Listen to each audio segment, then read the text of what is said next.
یہ جگیر آگے رسول کے پاس تھی یا اللہ نے قرآن میں حکم بھیجا؟ آیتات میں موجود ہے وَآتَ ذِی الْقُرْبَى حَقَّهُ، میرا حبیب اپنی قریبی کو اس کا حق دے۔ خبر رسول کو بھی تھی لیکن رسول نے پھر بھی کہا جبریل اللہ سے پوچھ کیا کہتا ہے، کون سا حق اور کسے دینا ہے؟ فرمایا خدا کہہ رہا ہے فاطمہ کو فدق لکھ کے دے۔ اگر بیٹیاں 4 ہوتی، متوجہ ہیں تو پھر میں جو بلا کہوں، تو جگیر اکیلی زہرا کے نام میں لکھی جاتی۔ یہ رسول کی زندگی میں بی بی کی ملکیت ہو گیا۔ اب ایک حصہ میں نے پڑھ دیا جتنی جلدی ممکن تھا، یہ کہاں سے آیا؟ اگلا حصہ پڑھوں کہ یہ کہاں کہاں گیا۔ رسول کے پاس رہا، رسول کی زندگی میں سیدہ کے پاس آیا۔ جب پہلی خلافت کا دور آیا تو یہ سیدہ سے چھین لیا گیا، پھر چلا گیا یہ حاکم کے پاس۔ اب یہ متوجہ صاحب، یہ آ گیا رسول کے پاس، رسول کی زندگی میں سیدہ کے پاس، سیدہ کی زندگی میں حاکم نے یہ چھین لیا۔ میں فضائل پڑھ رہا ہوں، میں فتح کی ہسٹری پڑھ رہا ہوں۔ جب پہلے خلیفہ کا دور ہوا، یہ پہلے خلیفہ کے قبضے میں رہا۔ یہاں میرا ہر سنی بھائی سے سوال ہے، اتنا بڑا سوال میں کرنے لگا ہوں کہ اس دلیل کا جواب آج تک ابھی قائم نہیں ہوا، میں وہ دلیل دینے لگا ہوں۔ اگر فدق امت کا حق تھا تو پہلے خلیفہ نے امت کو دیا کیوں نہیں؟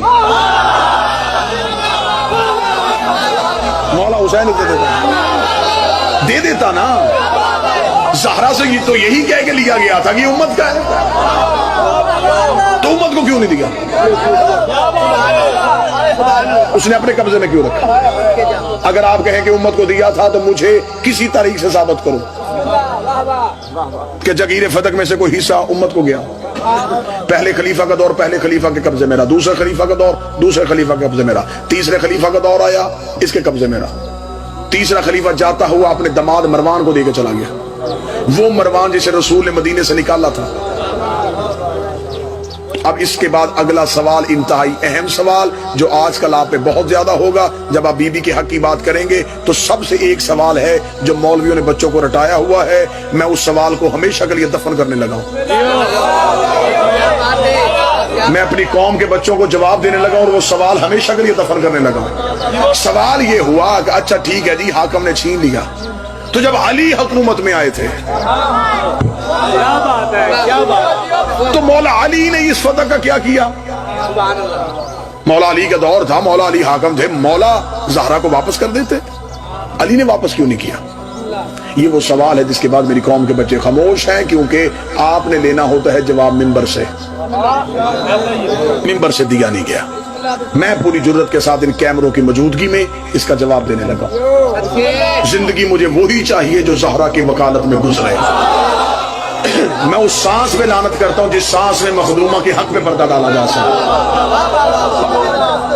میں یقیناً اپنی جرح کرتا، میں اپنا استدلال استعمال کرتا، میں اپنی عقل استعمال کرتا کہ اس وجہ سے نہیں دیا ہوگا، اس وجہ سے نہیں دیا ہوگا، اگر میرے پاس معصوم کی حدیث نہ ہوتی۔ اور یہ شیعہ مذہب کا مسلمہ قانون ہے کہ جب ہمارے پاس نص معصوم آ جائے تو ہم اپنا قیاس نہیں کرتے، ہم اپنی دلیل قائم نہیں کرتے۔ اتنی وزنی دلیل دینے لگا ہوں، اتنی وزنی دلیل دینے لگا ہوں کہ اس دلیل کے حق میں مجمع اٹھ کے بھی کھڑا ہو جائے تو حق سماعت پھر بھی ادا نہ ہو۔ کتاب کا نام لینے لگا ہوں ویڈیو کیمرے کی موجودگی، مناقب ابن شہر یاشوب، معتبر ترین کتاب۔ چھٹے بادشاہ سے ایک بندے نے پوچھا، مولا حضرت امیر المومنین نے اپنے دور حکومت میں فدق سیدہ کو کیوں نہ دیا؟ جواب امام سننا، تمہیں امام کا جواب بتا دے گا کہ یہ جواب کسی غیر معصوم کی زبان سے نکلا ہی نہیں ہے۔ کیا بات؟ یہ لفظ بتا دیں گے، یہ لفظ امام کی زبان سے نکلے۔ ایک ایک بندہ متوجہ ہو جائے، میں سطر ضائع نہیں کرنا چاہتا۔ اتنی وزنی دلیل شاید ہو سکتا ہے کہ ممبر کی دنیا سے یہ پہلی بار دلیل جا رہی ہو، تو اس دلیل کو میں ضائع نہیں ہونے دینا چاہتا، اپنی نسلوں کو یہ پہنچا کے جانا۔ اس نے کہا مولا حضرت امیر المومنین نے اپنے دور حکومت میں فدق سیدہ کو کیوں نہ دیا؟ میں ایک لفظ بھی اپنی خطابت کا ڈالوں تو سیدہ کا مجرم بنوں؟ میں بالکل وہی جواب پڑھنے لگا جو امام کی زبان سے نکلا تھا۔ امام نے فرمایا ہم آل محمد کا یہ مزاج ہے، جو چیز ہم سے ظلمن چھین لی جائے ہم اس پہ دوبارہ اختیار اس لیے نہیں کرتے کہ کہیں ظالم کی سزا میں کمی نہ آ جائے۔